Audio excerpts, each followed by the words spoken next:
안녕하세요. 잡시광입니다. 예상 밖으로 우크라이나 전쟁이 장기화될 조짐을 보이자 초조해진 푸틴 대통령은 체르노빌 원전에 이어 자포리자 원전을 볼모로 잡고 유럽과 미국을 위협하고 있습니다. 보시는 것처럼 우크라이나 남동부에 위치한 자포리자 원전이 러시아군의 폭격을 맞아 화염에 휩싸였습니다. 자포리자 원전은 세계에서 9번째로 큰 유럽 최대 규모의 원전입니다. 한국의 한울, 한빛 원전과 비슷한 규모로 우크라이나 발전량의 4분의 1을 생산할 정도입니다. 그런데 이런 곳에서 러시아 장갑차로 보이는 군용 차량이 원전 단지를 향해 발포했고 총격 또는 포격으로 보이는 섬광이 건물 쪽으로 쉴 새 없이 이어졌습니다. 만일 자포리자 원전이 물리적인 충격을 받아 핵심 시설인 원자로가 손상되면 체르노빌 사고의 10배 규모로 큰 재앙이 발생하게 됩니다.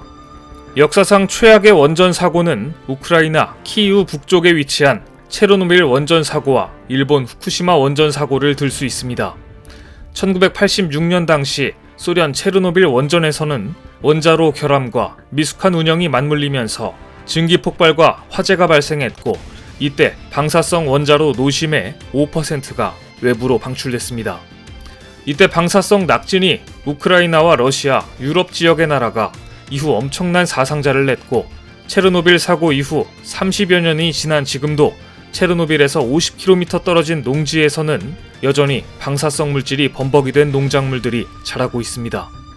이처럼 30여 년이 지나도 씻어지지 않는 게 원전 사고의 후유증입니다.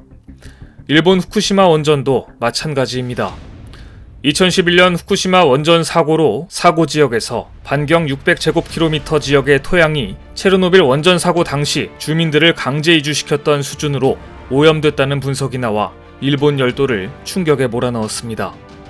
당시 후쿠시마 원전 1, 2, 3호기에서 모두 멜트다운이 일어났고 1호기와 2호기의 경납 용기에 커다란 구멍이 뚫려 있다는 것도 확인됐습니다. 그런데 일본은 후쿠시마 원전 사고 10년이 훨씬 지난 지금도 이 사고가 난 원전을 어떻게 처리해야 할지 몰라 우왕좌왕하고 있습니다. 더구나 최근에는 후쿠시마 원전 내부 균열이 심각한 상황으로 밝혀졌습니다. 만일 지진 등으로 무너질 경우 방사능 유출로 인한 대참사가 발생할 수 있다는 지적이 나온 것인데요. 보시는 곳은 수소 폭발이 일어났던 후쿠시마 원전 1호기 내부입니다. 폭격을 맞은 듯 무너진 구조물 곳곳에 심각한 균열이 드러나 있습니다. 문제는 일본 정부가 밝힌 폐로 작업 기간 40년 동안 이런 상태로 버틸 수 없다는 점입니다. 전문가들은 이런 상황에서 지진 등으로 구조물이 무너져 연료봉이 한 개라도 노출되면 수시간 내에 치사량에 이르는 방사능에 피폭된다고 경고하고 있습니다. 녹아내린 핵연료 찌꺼기에 닿은 냉각수와 지하수는 결국 오염수가 되는데 이 찌꺼기를 언제 다 빼낼지 알 수 없습니다. 약 1000톤에 가까운 찌꺼기 중 지금 로봇팔을 이용해 꺼내려는 것은 1g 수준입니다. 이런 방식으로는 사실상 제거가 불가능하다는 이야기입니다. 이런데도 일본 정부는 후쿠시마 원전 오염수를 해양에 방류하겠다는 계획을 철회하지 않고 있습니다. 그럼에도 불구하고 대만은 얼마 전 CPTPP 가입을 위해 후쿠시마 일대 식품 수입을 허용하는 최악의 결정을 내렸습니다. 일본은 대만의 전례를 들어 한국에도 같은 요구를 할 것으로 예상되는데요. 대만 정부는 위험 요인이 있다고 판단되는 상품을 대상으로 방사선 검사 결과 및 산지 증명서를 요구하기로 했습니다. 하지만 일본이 보여주는 증명을 신뢰할 수 있을지 의구심이 제기됩니다. 차이잉원 총통은 대중경제 의존을 낮추기 위해 이 같은 결정을 한 것으로 알려졌는데요. 그런데 최근 대만인들이 보면 기절할 만한 영상이 공개되었습니다. 교도통신에 따르면 로봇을 이용한 후쿠시마 원전 1호기 경납 용기 내부 조사를 5년 만에 재개한 결과 물에 잠긴 바닥 쪽에서 덩어리 모양의 퇴적물을 발견했다고 전했습니다. 문제는 이 퇴적물이 데브리라고 불리는 핵연료 찌꺼기일 가능성이 매우 높기 때문입니다. 한눈에 보아도 엄청난 크기의 핵연료 찌꺼기로 보이는데요. 로봇이 이 데브리 주변을 통과할 때 방사선량은 일반인 연간 피폭 허용치의 1에서 2000배까지 찍힌 것으로 전해졌습니다. 문제는 이 핵연료 찌꺼기를 언제 어떻게 치울 수 있을지 아직 계획조차 잡지 못했다는 점입니다. 상황이 이렇게 되자 일본인들도 일본 정부에 등을 돌렸습니다. 일본 정부의 후쿠시마 원전 오염수 해양 방출 결정에 대해 최근 여론조사 결과 반대는 35%, 찬성은 32%였습니다. 앞서 마이니치 신문의 여론조사에서는 오염수 해양 방출에 대해 44%가 다른 방법을 찾아야 한다고 대답했고, 해양 방출은 어쩔 수 없다는 답변은 37%, 모르겠다는 답변은 19%였습니다. 여론이 오염수 해양 방출에 대해 부정적이란 것을 알 수 있습니다. 게다가 최근 일본 법원은 도쿄전력에 치명타를 안기는 판결을 내놓았습니다. 후쿠시마 폭발 사고로 고향을 떠난 사람들이 원전 운영사인 도쿄전력을 상대로 제기한 손해배상 청구 소송에서 피난 주민들에게 148억 원을 배상하라는 판결을 내린 것인데요. 도쿄전력은 가뜩이나 운영에 어려움을 겪고 있기 때문에 오염수 방류에 필요한 재원 마련에 빨간불이 켜졌습니다. 게다가 재판은 더 남아 있습니다.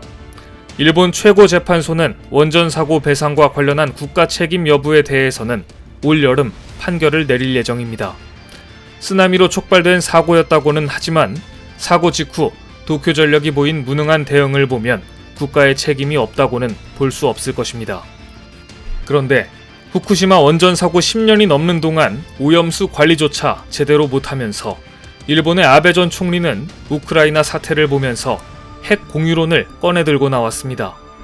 지난 세기 소련을 구성했던 우크라이나, 벨라루스, 카자흐스탄은 핵무기를 포기하는 대신 러시아, 미국, 영국으로부터 주권과 안보를 보장받는 1994년 부다페스트 각서에 서명했습니다.